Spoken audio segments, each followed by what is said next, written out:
Coming up on Locked On Dodgers, we'll talk about Clayton Kershaw making his first spring start of the season. We'll talk about Mookie Betts' new YouTube channel, and we'll talk about Miguel Vargas finally getting to swing the bat this spring. That's what's on tap, so let's get Locked On Dodgers. You are Locked On Dodgers, your daily Los Angeles Dodgers podcast. Part of the Locked On Podcast Network, your team every day.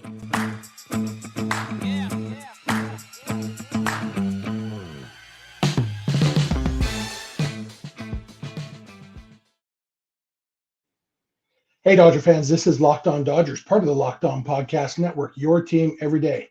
Thank you for making Locked On Dodgers your first listen every weekday morning. Remember, this show is free and available on all podcast platforms and on YouTube simply by searching for Locked On Dodgers. Or even better, go ahead and subscribe wherever you're watching or listening right now, and then you will never miss a day because you know we're not going to. If this is your first time with us, I am Jeff Snider. My partner is Vince Samperio. We're doing a split episode today, so I will be with you for the first half. Vince will be with you for the second half. Vince and I are both lifelong Dodger fans, just like you are. We've also both spent time covering the Dodgers in the press box and the locker room. So we're not quite insiders, but we bring you the smart fans perspective on our boys in blue every weekday morning. This episode is brought to you by FanDuel Sportsbook, official sportsbook of Locked On. Make every moment more. Visit FanDuel.com/LockedOn today to get started. And getting started, I want to point out again, if you're listening on the podcast and you notice the sound quality is not quite as good as usual, that's because I am still in my traveling studio with equipment that wasn't totally working. So I am using my wireless earbuds and recording from my phone. So video quality should be pretty good because iPhones have pretty good cameras these days, but the sound quality might not be quite what you're used to expecting from us. I will be back in my normal studio on Monday morning.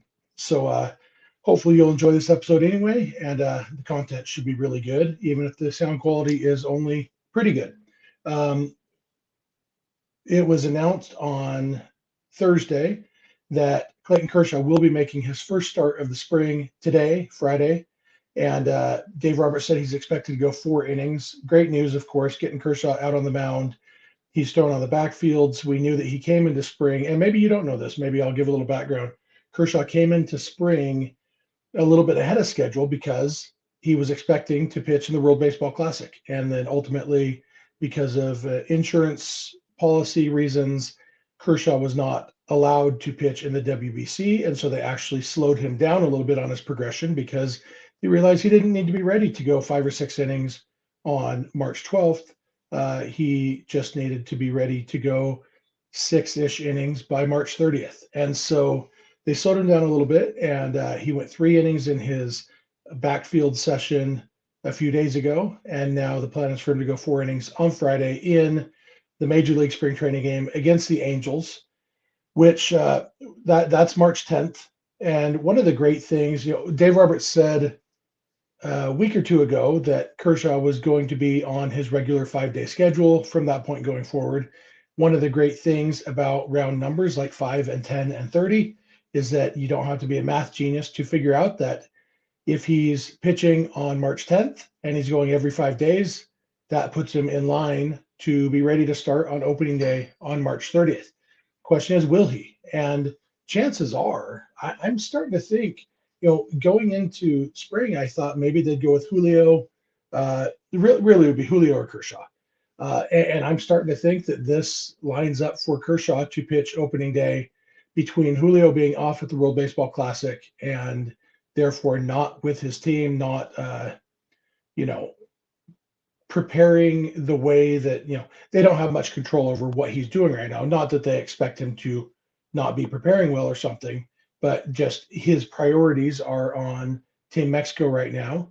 And that means that he doesn't necessarily or won't necessarily do everything exactly the way that the team would be building up to start opening day. Obviously, even if he doesn't start opening day, he'll start probably game 2. Realistically, either guy would be fine, be ready to go. And so you come down to who, I don't know if deserves is the right word, but who do they want to have start opening day? Clayton Kershaw holds the Dodgers record for most opening day starts in history. He has 9. He started 8 in a row from 2011 through 2018, and then he started again in 2021. He would have, whatever that is, 12 straight, if not for, well, he would have had 11 straight at least, because 2019, Hyunjin Ryu started opening day because of an injury to Kershaw. And 2020, Dustin May started the delayed opening day because of an injury to Kershaw. And so both of those years, Kershaw was supposed to be the opening day starter, and then he wasn't. 2021, he finally was again. And then last year, they kind of had the changing of the guard. They had Walker Buehler start opening day, and it felt like, okay, this is now Buehler's job. Well, Buehler's out, and Buehler was ineffective last year, and then obviously had Tommy John surgery. He won't be starting opening day. So the question becomes, over the last 2 years, when Julio has been the best pitcher on the team, has he earned that opening day starter role? And you could definitely make a case that he has, and it would be hard to argue against that. But Kershaw and Julio are both in the final years of their contracts. Kershaw is just on a 1-year deal and likely to stick with 1-year deals the rest of his career. Probably, it looks like he's done it 2 years in a row, and that's probably what he's going to do. Julio is going to hit free agency after this year, and there's a very real chance he won't be back with the Dodgers. And so Kershaw, if he pitches next year, it will most likely be with the Dodgers. Julio, probably better than 50-50 chance that he won't be pitching with the Dodgers next year.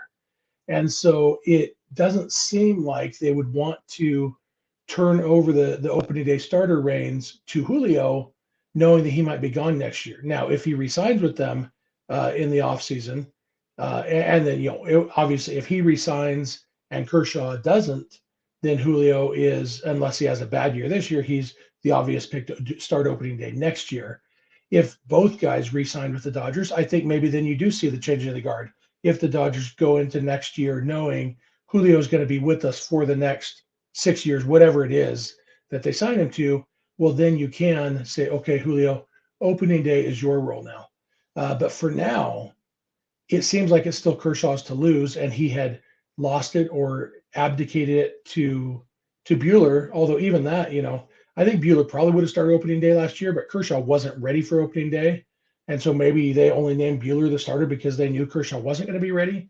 But either way, I don't think they're going to hand it over to Julio unless is if they think that it will have some impact on his free agency. If giving him the opening day starter role will be some sort of an incentive for him to come back to the Dodgers next year, maybe they do it then. But as we see, Kershaw will be lined up to start on opening day. Julio is starting on Saturday for Team Mexico on the 11th, which means he would have to do something different in order to be ready for opening day, because he's not on a 5-day schedule at that point. He would have to either build an extra off days or go on short rest at one point. Short rest doesn't seem likely, and so it would be extra off days. Of course, some of that would also be determined by how Team Mexico does and what their schedule looks like. But mathematically, it lines up for Kershaw to start opening day. And I think logistically and historically and emotionally and nostalgically and every otherly, it makes sense for Kershaw to start opening day. So that's kind of what I'm expecting. Hopefully we can have a good start from him, a good 4 innings from him, and kind of get a feel for what he's going to look like this year. And I'm just excited to see Kershaw on the mound again. I have, I've tried to watch as many spring training games as I can. There's no way in the world I'm going to miss today's game, because Clayton Kershaw, as you know, if you are a regular listener, is my favorite Dodger, my favorite player of all time, and I'm excited to watch him pitch again. So I'm going to come back in just a minute. I'm going to talk about Mookie Betts and his new YouTube channel, and then I'll turn it over to Vince to talk about Miguel Vargas some. So thank you for making Locked On Dodgers your first listen every weekday morning, and please keep it Locked On Dodgers. This episode is brought to you by Built Bar. If you're looking for a delicious treat, but you don't want all the fat and calories, you've got to try Built Bar. We've talked about Built Bar a ton here. It is delicious. It is healthy. You can't go wrong with a Built Bar. If you are having a craving for a nice, delicious snack during the day, Built Bar is great. Low calorie, low carb, low sugar, high protein, only 130 calories and 4 grams of sugar with whopping 17 grams of protein in each bar. You can't go wrong. And even if you don't have any in your house, guess what? You have a Walmart or a Sam's Club nearby, right? Yes, you do. Head on down to there, Walmart or Sam's Club, and you can pick them up right in the store. You don't have to wait for your Built to deliver them to you. You can go buy them. And so you can go pick up your favorite flavors, have them, go buy one. I could go for a Built Bar right now. Go down to Walmart and buy one, or buy a whole box. That's what a smart person would do, because then you'd have them anytime you want them. You're a smart person. That's why you listen to Locked On Dodgers. So I've told you about Built Bar. I will continue to tell you about Built Bar. And as you know, I'm just not blowing smoke at you. I love Built Bars, and I am so glad that they are more readily available in stores. Of course, you can always go to built.com to buy them too. But however you do it, online or at Walmart or Sam's Club, go get one now, and you can thank me later.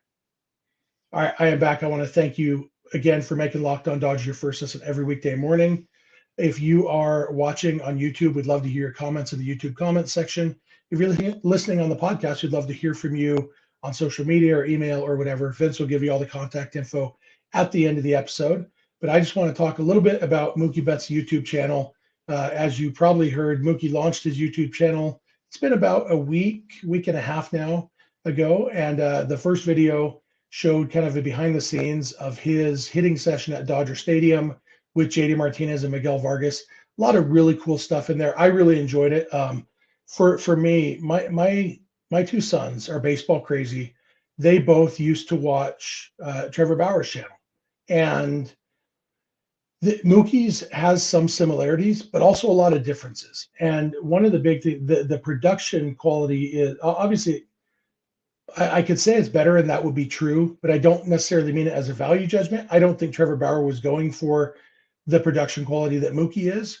The big difference, though, the reason for the production quality difference is Bauer was doing a lot of the filming himself, selfie stick, tripods, that sort of thing.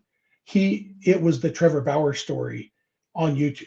Mookie, the goal seems to be more about giving fans an inside look at Mookie's life. And I actually talked last week with the CEO of the company that is handling that, like, does the filming and the production for Mookie's YouTube channel. And he said that really Mookie's main motivation, obviously Mookie doesn't need the money. And so, yeah, you can make money on a YouTube channel. He probably will. Somebody will. Mookie doesn't need the money. His motivation was he wants to have a better connection with the fans. And I think that's pretty awesome. And my sons loved that first episode. My older son, Logan, he's 16. And he loved the part when Mookie first saw JD in the Dodgers locker room and like giggled and ran over and gave him a big hug. And I love things like that humanize players. That for my son, it was like Mookie was just excited to see his buddy as I would be if I saw one of my friends I hadn't seen in a while, especially an old teammate who's back on my team. Like, it really humanized him. Both of my boys loved the fact that Miguel Vargas was part of that hitting session. Having two superstar veterans like Mookie and JD, and then having Miguel Vargas as the third member of that hitting club. I don't know what all went into that, that threesome, how that was arranged, but it wasn't any sort of, watching the video, you wouldn't know that Vargas was the rookie. It was three equals working together, giving each other advice. A lot of really cool stuff in this video. And I'm really looking forward to, Joe, the CEO of, I can't remember the name of the company right now. It'll come back to me at some point, but he told me that the plan is to do this year round. He said they're aware that YouTube is a kind of a full-time job, and Mookie's big, not concerned, but his big point was he wanted to do this as long as it won't be a distraction from baseball. He wants to give the fans this inside look.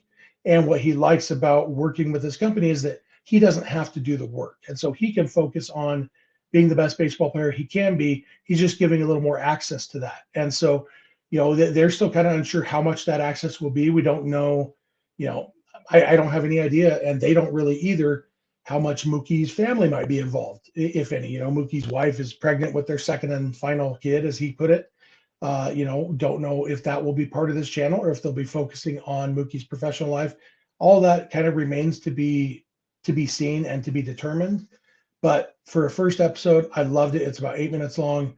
Go to YouTube, search for Mookie Betts. Obviously, finish this episode first, but you know, check it out. I'd love to hear your thoughts. For me, I I used to like Trevor Bauer's channel a lot. Obviously, if for no other reason, now that Trevor Bauer isn't on a team, it's not as interesting to me. I don't know that it would have been as interesting to me if he hadn't been on the Dodgers because Bauer, I didn't have a personal connection to. Mookie Betts, I love. And so I would watch Mookie's channel even if he was still in the Red Sox. Bauer's, I watched because he was a Dodger. And so it was fun to see Dodger Stadium and the Dodgers locker room and Dodgers players. And so I'm not that interested in Bowers anymore, even if there weren't any other, conflicting factors about it. And I'm glad that my boys kind of feel the same. And I'm glad that they have another channel to watch that will give them some behind the scenes stuff. It should be really cool. I'll probably share more of my conversation with Joe from it's been about a week now since I talked to him. I'll probably share more of that next week when I'm back at my regular station. I may even share a couple video clips of my interview with him so you can hear some of his thoughts. But if you haven't checked out Mookie's YouTube channel yet, check it out. I'd love to hear your thoughts on it. So when you finish this episode, then go over there, check out Mookie's YouTube channel, and then come back here and comment to the YouTube section or hit us up on social media. Like I said, Vince will give you all that contact info at the end of the episode. So that's going to do it for me. Vince is going to be here and talk to you about Miguel Vargas swinging the bat for the first time in spring training. So thanks for listening, and Vince will be along in a minute. Today's episode is brought to you by FanDuel Sportsbook. The midway point of the NBA season is here, and now it's the perfect time to download FanDuel, America's #1 sportsbook, because new customers get a no-sweat first bet up to $1,000. That's bonus bets back if your first bet doesn't win. Just download the FanDuel Sportsbook app. It's safe, secure, and super easy to use. Then you can bet on everything from money line to point scorers and threes drained. You can build your bet with the same game parlay for a chance at a bigger payout, which lets you put a bunch of different bets that go in the same game. You can bet on player props, points, rebounds, assists, etc. And they got exclusive bets like the 2x3, 2 3-pointers in the first 3 minutes. For tonight, Lakers, Anthony Davis has scored 30-plus points, and the Lakers to win is plus 235, which means if you put down $100, you'll bring home $335. So go ahead and put your money down on that. Anthony Davis has been on fire, and if the Lakers are going to win, it's going to be because Anthony Davis scores 30-plus points. So go check out FanDuel Sportsbook and see what other bets you can build, and don't miss the chance to get your no-sweat first bet up to $1,000 in bonus bets when you go to FanDuel.com/lockedon. That's FanDuel.com/lockedon to learn more. Make every moment more with FanDuel, official sportsbook partner of the NBA.